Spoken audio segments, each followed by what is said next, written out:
Malacca is actually a UNESCO World Heritage Site. It's one of two in Malaysia on the Malacca Straits, Malacca and Georgetown. And it's absolutely beautiful. Lots of little alleyways with street art and amazing coffee shops and boutiques. So really lovely place to spend a few hours wandering around. You see it's very quiet. It's a Wednesday today. If you come at the weekend, there is a night market on Friday and Saturdays with lots of street food and stuff that's meant to be very cool too. So famous for its Peranakan, I think it is, cuisine. So it's very unique in Asia. It's a real cultural mix of Chinese and Malaysian and Singapore. So yeah, really lovely place.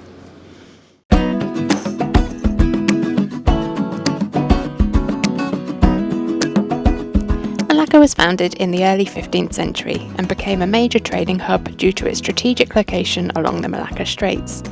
It's a cultural melting pot influenced by Malay, Portuguese, Dutch, Chinese and British visitors throughout history.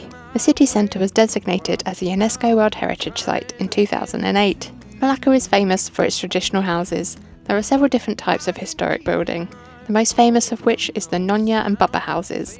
Influenced by Peranakan culture, these houses are often ornate with colourful tilework, decorative ceramics and a fusion of architectural elements from Chinese, Malay and European styles. The houses are viewed as more than just a family home. They are expressions of cultural identity, history and craftsmanship that's often been passed down through generations. My spider sense screaming that I'm mad. A big storm blew up. A hurricane ran in my coffee cup. Carried me far, far away. And that's why I couldn't make it today to a coffee shop date.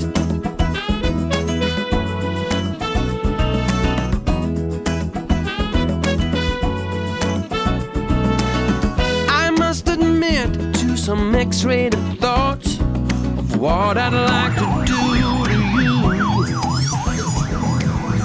So I guess I can't see how bad it rhymes playing you for. The street art in Malacca helps connect the past and the present, bringing the city's heritage to life in unexpected places. The art is focused around the historic centre of the city and is part of an effort to revitalise and attract tourism to the area. Both local and international artists have been involved in the programme. Turn back around, my spider sense screaming that I'm mad. A big storm blew up. A hurricane ran in my coffee cup. Carried me far, far away. And that's why I couldn't. At night, Malacca turns neon, like a historic Blade Runner.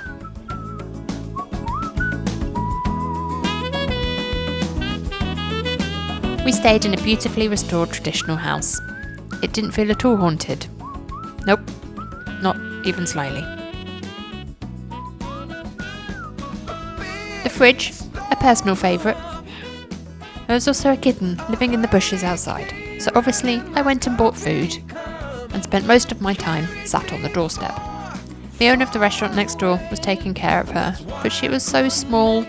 If we'd been there for longer, I would have had to have given her a bath too. Little mucker.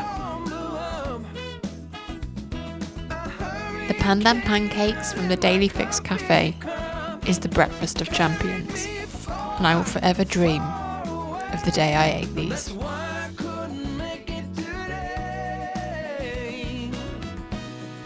Gula Malacca, also known as palm sugar or coconut sugar, is a type of natural sweetener commonly used in Southeast Asia, especially in Malaysia, Indonesia and Singapore.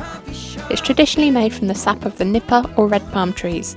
It has a rich caramel-like flavour that goes really well in coffee and desserts.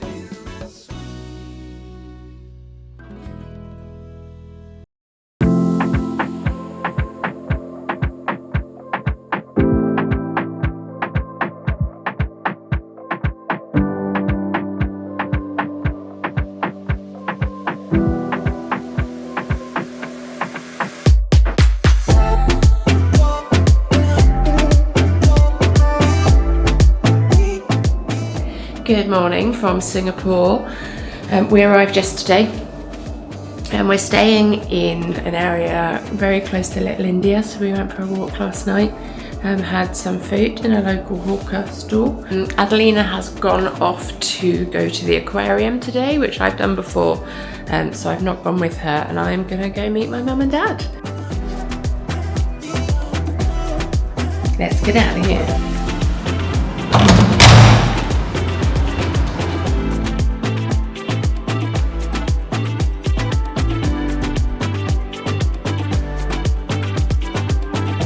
Was I in Singapore with Adelina, I also met up with my parents.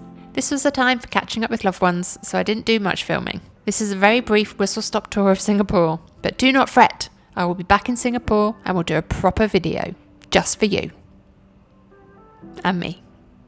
More for me. One of my favourite things about Singapore are the hawker markets.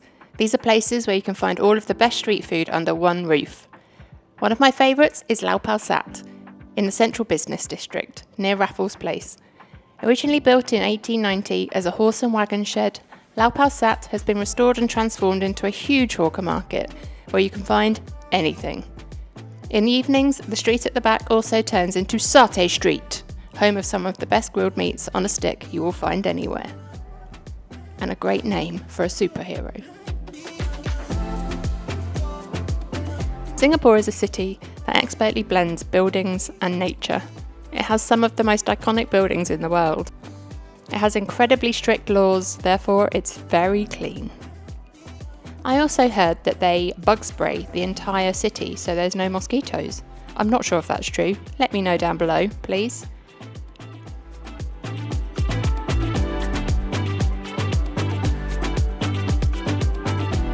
The Long Bar at Raffles Hotel in Singapore is an icon.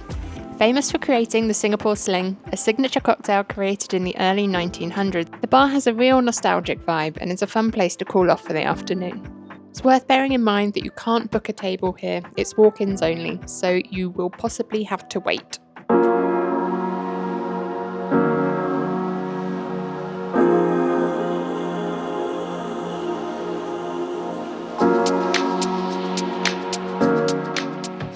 Changi Airport is one of the most famous in the world, and rightly so.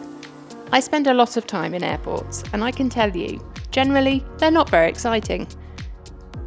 The Jewel at Changi is beautiful. It's a multi-award-winning space that was designed to enhance the travel experience and showcase Singapore's landscape and architecture.